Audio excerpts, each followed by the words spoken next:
আল্লাহ তাআলা বলেন তিনি জানেন তোমরা চোখের কি খেয়ানত করো আর অন্তরের মধ্যে কি লুকায় রাখো তথা অন্তরের কি খেয়ানত করো সেটাও আল্লাহ তাআলা জানেন।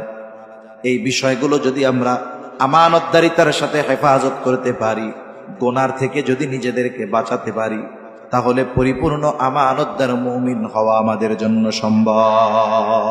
রাসূল আকরাম সাল্লাল্লাহু আলাইহি ওয়াসাল্লাম বলেন, যখন কারো দ্বারা কোনো ভালো কাজের সূচনা হয়, ওই ভালো কাজ যতদিন চলে, যতজন করে, সে দুনিয়ায় নাও যদি থাকে, ওই কাজ যদি চলমান থাকে, কবরে শুয়া শুয়া সওয়াব পাইতে থাকবে।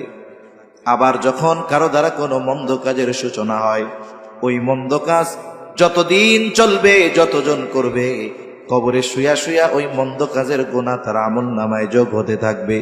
নবীজি বলেন, আদম আলাইহিস সালামের